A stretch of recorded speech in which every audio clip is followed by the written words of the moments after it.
Hello, welcome to part 2 of Thailand travel vlog.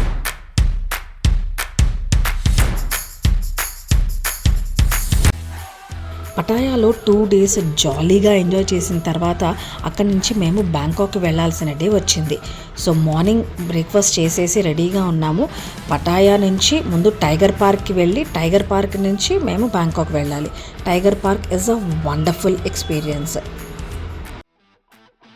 Tiger park entrance ticket మన ఐటినరీలో పార్ట్గానే తీసుకున్నాము. కానీ లోపలికి వెళ్ళిన తర్వాత మనకి ఫొటోస్ అనేవి వేరే ప్యాకేజ్గా ఇస్తాడు. అది మనకి ఎంట్రన్స్లోనే తీసుకోవచ్చు అనమాట. వాడు తీసే ఫొటోస్ చాలా బాగా వస్తాయి. అందుకనే మేము వాడినే అడిగి ప్యాకేజ్గా ఫొటోస్ తీసుకోవటానికి టికెట్ తీసుకుని లోపలికి వెళ్ళాము. ఇన్స్టాగ్రామ్లో మేము బ్యాంకాక్కి వెళ్ళే ముందు కొన్ని ఫొటోస్ చూసాము టైగర్ పార్క్ గురించి. మన భుజం మీద టైగర్ నించుంటుంది, దాంతో మనం ఫొటోస్ తీసుకోవచ్చు అని ఎంతో ధైర్యం కూడా తీసుకొని మరి మేము ఆ టైగర్ పార్క్కి వెళ్ళిన తర్వాత తెలిసింది అలాంటి వేషాలన్నీ మనకి పటాయాలో ఉన్న టైగర్ పార్క్లో అలౌ చేయరు, బ్యాంకాక్లో వేరే టైగర్ పార్క్ ఉంది అని. ఇలాంటి ఫొటోస్ని మేము ఎక్స్పెక్ట్ చేసాం. కానీ అక్కడికి వెళ్ళాక తెలిసింది only back part of the tiger దగ్గర మాత్రమే మనం నించోవాలి. ఫ్రంట్ పార్ట్ దగ్గరికి అస్సలు వెళ్ళకూడదు. వెనక పార్ట్ దగ్గరే దాన్ని పొట్ట రుద్దుతూ ఉండడము లేదా తోక ఎత్తడము ఇలాంటి పనులు ఏమన్నా చేయొచ్చు. వాడు మనకి ఫొటోస్లో ప్యాకేజ్గా ఉన్నప్పుడే వాడు చెప్తూ ఉంటాడు మనకి ఎలా దిగాలి, ఇలా చెయ్యండి, దాని మీద పడుకోండి అని వాడు చెప్పినట్టుగానే మేము చేస్తూ ఉన్నాము. అలాంటి ఫొటోసే తీసుకున్నాము. అప్పుడే 100 ఫోటోలు అయిపోయినాయా అని అనిపించింది, కానీ చాలా బాగా వచ్చాయని అనిపించింది. అందరం రకరకాలుగా ఫోటోస్ పెట్టి మరీ ఫోటోలు దిగాము.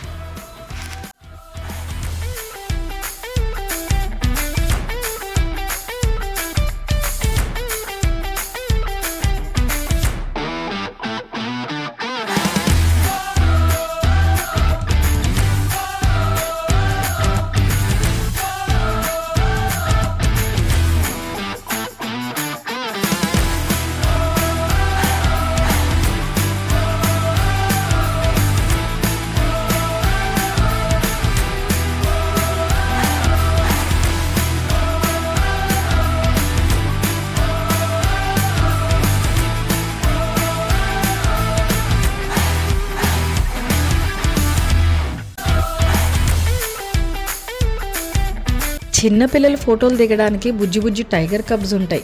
అవి చూస్తే వీటితోనే దిగుంటే బాగుండేది అనిపించేంత ముద్దుగా ఉన్నాయి. చూడండి మీరే.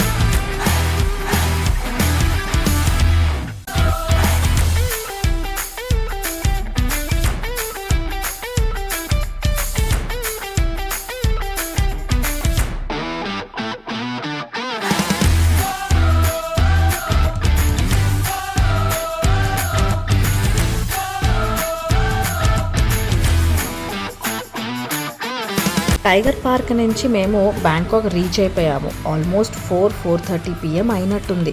చాలా లేట్ అయిందని అనిపించింది. కొంచెం సేపు రెస్ట్ తీసుకొని అక్కడి నుంచి చాటుచాక్ మార్కెట్కి వెళ్ళాలి అన్నది మా ప్లాన్. Chatuchak market only weekend market, చాలా బాగుంటుంది. ద బిగ్గెస్ట్ ఏషియాస్ మార్కెట్ అని మేము విన్నాము. సో అరౌండ్ 5:30కి అట్లాగా మేము స్టార్ట్ అయ్యి దగ్గరే ఉన్న చాటుచాక్ మార్కెట్కి వెళ్ళాము. వెళ్ళిన తర్వాత చాలా డిసప్పాయింట్ అయ్యాము. ఎందుకు అంటే ఆ వీకెండ్ మార్కెట్ సాటర్డే ఎర్లీ అవర్స్లో స్టార్ట్ అయ్యి సండే ఈవినింగ్ 6 PM కల్లా క్లోజ్ అవుతుంది అని. సో మేము వెళ్ళేసరికి ఒక కపుల్ ఆఫ్ షాప్స్ తప్పించి మిగతావి చాలా వరకు క్లోజ్ చేసేస్తూ ఉన్నారు. ఇంత దూరం వచ్చామే, చాటుచాక్ మార్కెట్ని మేము మిస్ అయ్యాము అని మాత్రం మాకు చాలా అనిపించింది.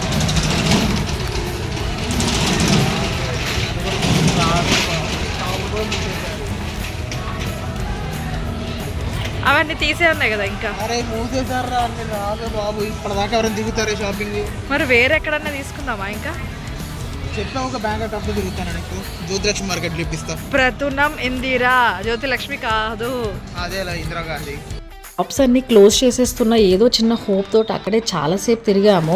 9:30 10:30 వరకు కూడా ఏదో 1-2 షాప్స్ ఓపెన్ ఉంటే అక్కడే తిరిగాము.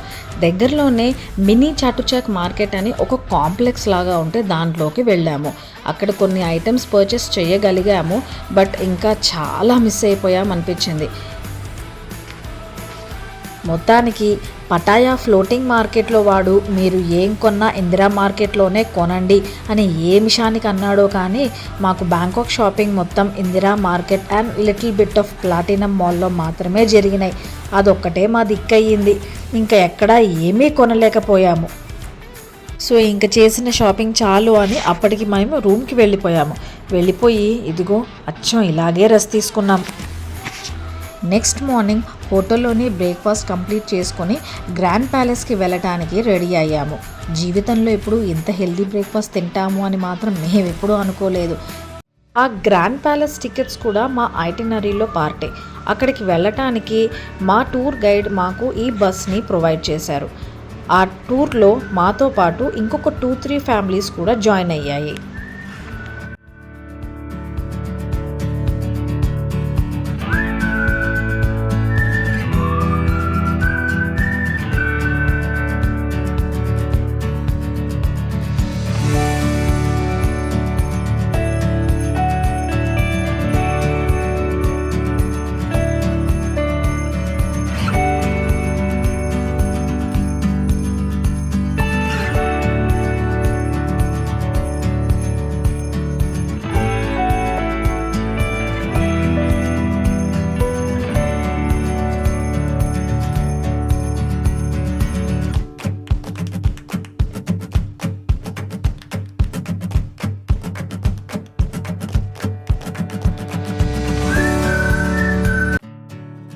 థాయిలాండ్లో ఏ టెంపుల్ చూసినా మనకి ఎక్కువగా బుద్ధిజం ఫాలో అవుతున్నట్టుగా తెలుస్తుంది.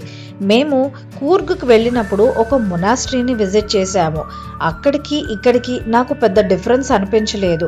మేబీ యాంబియన్స్ కొంచెం పెద్దగా విశాలంగా ఉన్నట్టుగా అనిపించింది, కానీ దానికంటే పెద్ద డిఫరెన్స్ అయితే అనిపించలేదు. దీనికోసం మాకు 1300 నుంచి 3500 బాత్స్ వరకు వాడు కాస్ట్ చేశాడు. కానీ ఎంట్రీ ఇచ్చేటప్పుడు మాత్రం మాకు 100 రూపీస్ టికెట్ చేతిలో పెట్టారు. అది ఏంటో మాత్రం నాకు అర్థం అవ్వలేదు.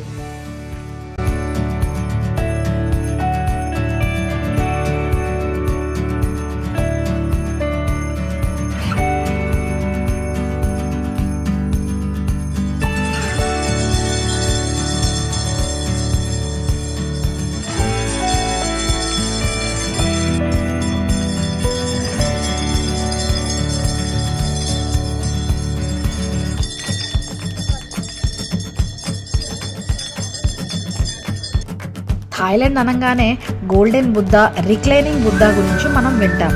ఇదే ఆ రిక్లైనింగ్ బుద్ధ.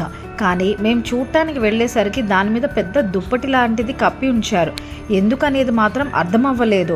ఇక్కడే మనకి 108 బౌల్స్ ఉంటాయి. దాంట్లో మనము కాయిన్స్ వేస్తామన్నమాట. అది గుడ్ లక్ని తీసుకుని వస్తుంది అని వాళ్ళు నమ్ముతారు. కానీ ఇంత రిక్లైనింగ్ బుద్ధ చూడడానికి వచ్చిన వాళ్ళకి అది అలా దుప్పటి కప్పుకొని ఉండడం ఎందుకు అనేది మాత్రము చాలా డిసప్పాయింటింగ్గా అనిపించిన విషయము.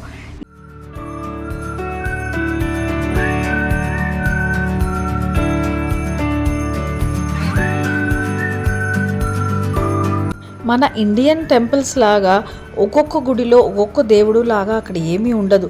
అన్ని చోట్ల ఒకడే బుద్ధుడు ఉంటాడు. ఇన్ఫ్యాక్ట్ నాకు అన్ని చోట్ల డ్రెస్ కూడా బుద్ధుడికి ఒకటే వేశారేమో అనిపించింది. పెద్ద డిఫరెన్స్ ఏమి ఉండదు. మనకు అన్ని టెంపుల్స్ చూసినా కూడా ఒక్క దేవుడినే 10 సార్లు చూసిన ఫీలింగ్ వస్తుంది. చేసేదేం లేక అక్కడే ఫోటోలు దిగేసి వచ్చాము.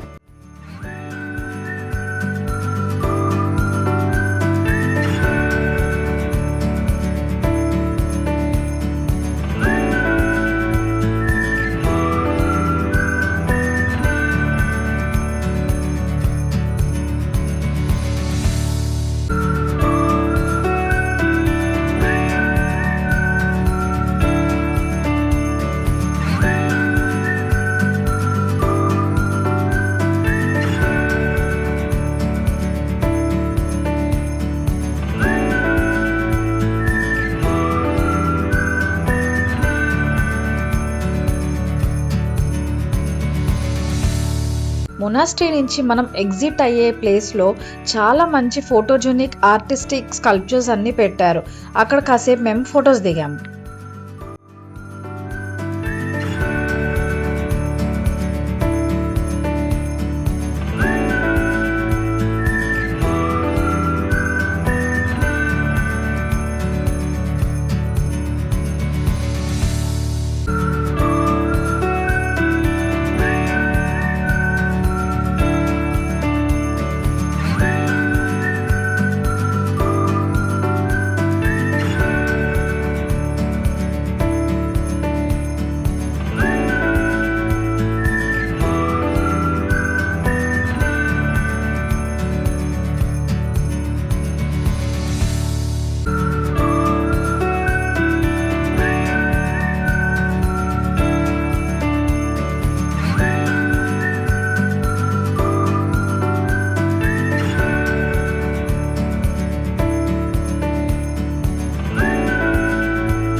అక్కడ నుంచి జేమ్స్ గ్యాలరీ అనే ప్లేస్కి వెళ్ళాం. అంటే మన దగ్గర ఎలా అయితే గోల్డ్ తయారు చేసే షాప్స్ మనం చూస్తూ ఉంటామో అది కూడా అలాంటి వర్క్ షాపే అనమాట. Pure gold, pure gems and minerals ఇవన్నీ వాళ్ళు ఎలా తీసి ఎలా తయారు చేస్తారో చూపించారనమాట ఆ వర్క్ షాప్లో.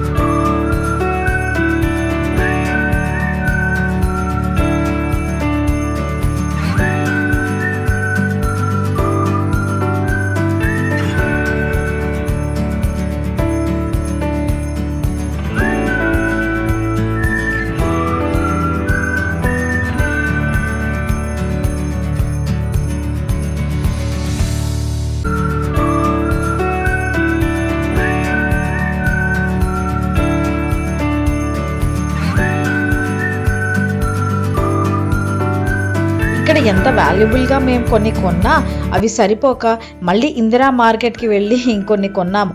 అక్కడ నుంచి టుక్ ఎక్కి రూమ్కి వెళ్ళిపోయి ఫ్రెష్ అప్ అయ్యాం. ఈవినింగ్ మాకు డిన్నర్ క్రూజ్ బుక్ చేసుకున్నాము ఐకాన్సియం మాల్ నుంచి. ఇది ఒక వండర్ఫుల్ మాల్.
మనం చూసే మాల్స్ కంటే 10 రెట్లు పెద్ద మాల్ ఏమో అనిపించింది. లోపల చిన్న మినీ ఫ్లోటింగ్ మార్కెట్ లాంటిది మనకి కనిపిస్తుంది. అక్కడ వాళ్ళు మొత్తం సీ ఫుడ్డే పెట్టి అమ్ముతారు. కలర్ఫుల్గా హ్యాపెనింగ్ ప్లేస్ లాగా ఉండింది అది. మేము ఎంటర్ అయిన దగ్గర నుంచి మేము క్రూజ్ వెళ్ళాల్సిన టర్మినల్ కొంచెం డిస్టెన్స్లో ఉండింది. సో మేము ఎర్లీగానే వెళ్ళాము కాబట్టి మొత్తం మాల్ని ఎక్స్ప్లోర్ చేసుకుంటూ వెళ్ళాము.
మేము ఇదివరకు ముంబై నుంచి గోవాకి వెళ్ళేటప్పుడు ఎక్కిన క్రూజ్తో దీన్ని కంపేర్ చేయను. బట్ ఓకే, ఫేర్ ఎనఫ్, బాగానే ఉండింది, బాగానే ఎంజాయ్ చేశాము.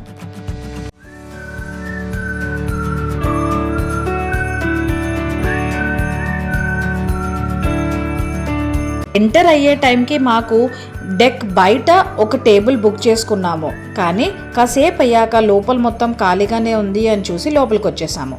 ఎందుకంటే అక్కడ ఆ థాయ్ ఆవిడ చాలా కష్టపడి ఇండియన్ సాంగ్స్ పాడుతోంది.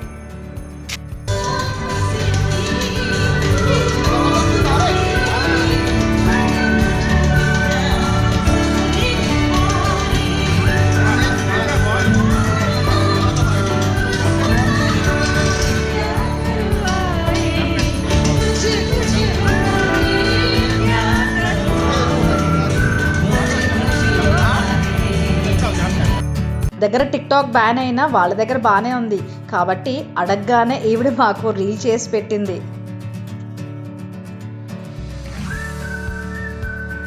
ఎక్కువ జనం లేరు అండ్ ఉన్నవాళ్ళు కూడా ఇంట్రెస్ట్ చూపించట్లేదు అని అనుకున్నారో ఏమో, మధ్యలో సూపర్ ఇండియన్ సాంగ్స్ ప్లే అయ్యాయి.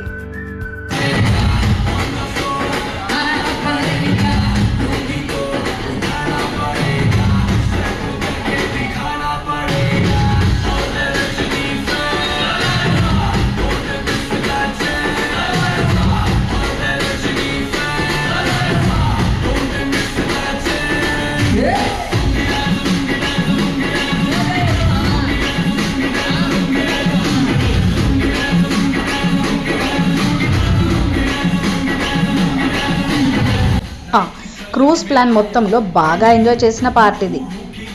Very short and very very స్వీట్గా సాగిన ఈ బ్యాంకాక్ ట్రిప్ మాకు ఎంతో నచ్చింది. ఇలాంటి ట్రిప్స్ మళ్ళీ మళ్ళీ వేయాలి అనిపించింది. ఇందులో మేము కొన్ని డిఫరెన్సెస్ గమనించాము. అవన్నీ నెక్స్ట్ ట్రిప్కి పాటించి ఇంకా మంచి ట్రిప్ ప్లాన్ చేసుకుందాము అని డిసైడ్ చేసుకున్నాం. So bye, see you until the next trip.